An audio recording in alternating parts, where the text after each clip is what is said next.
Hello and welcome to another episode of Lowcountry All-Stars. As always, I'm your host, Chloe G, here with Matt Golden. We are edging closer and closer to the end of the season every day, so we're going to take some time and kind of give you guys a little bit of a season recap.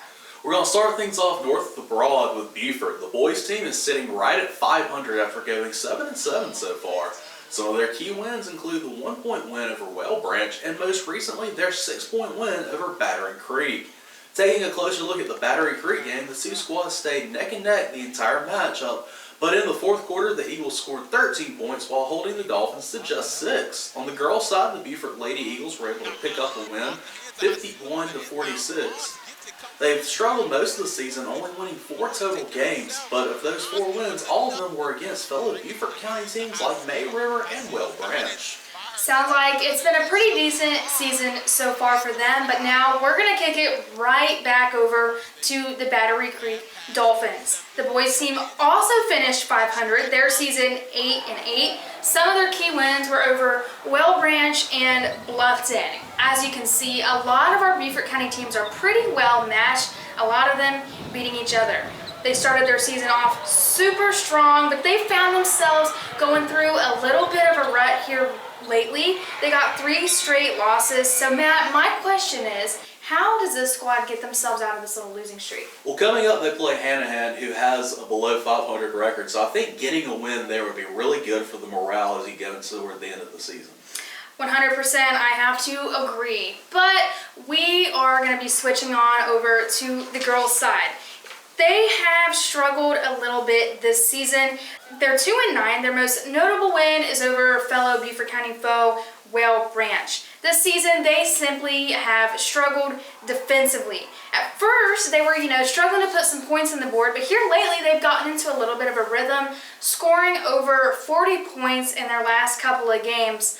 But 2 games in a row, they allowed 72 points, and that simply, at this level, just cannot happen. Hopefully, they've taken this season to kind of learn a lot and apply some of the things maybe looking towards next season. Absolutely. Now let's turn our attention to Well Branch. On the boys' side, Well Branch opened up 2024 with a 49-26 win over Allendale Fairfax. Unfortunately, the Warriors followed that up with a 2-game losing streak, losing 54-42 to Bethune-Bowman and 54-45 to Hampton County. They look to get back on track Saturday at home against Hampton County.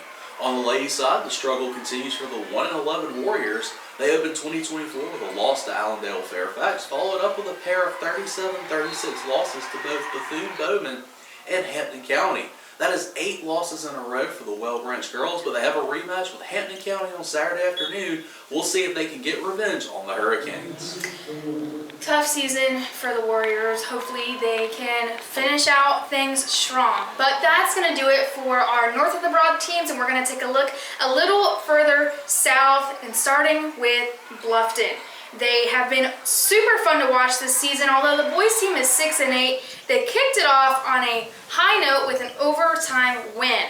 And recently they were able to beat Hilton Head Christian Academy by just a single basket. It is those down to the wire close games that really make a team entertaining. Now we're going to look at the girls team, and they are without a doubt one of the best teams within our coverage. They are 13-1. Their only loss, although a tough one, was to Military Magnet Academy. They have been absolutely dominant, and they even held the Beaufort Lady Eagles to just 8 points, which is insane.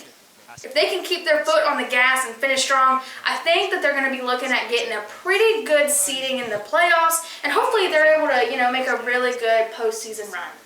But I think although there's still several games left, we are kind of starting to take a look at some of our spring sports. We have softball, baseball, girls soccer, boys soccer, as well as lacrosse coming up. So definitely a lot of very exciting things to look forward to. I'm super excited for baseball, softball season, and you mentioned getting to see some lacrosse action coming up. I always love to watch some lacrosse. It's been fun to watch that sport grow. I remember when I first started playing, it was kind of a new thing in the South. So, the fact that it's become such a big deal in South Carolina and the Lowcountry, I think that'll be fun both on the boys and girls side. Yep, so that is going to do it for today, and we have a couple of really great basketball games to look forward to this weekend, and we will see you back on the next episode of Lowcountry All-Stars.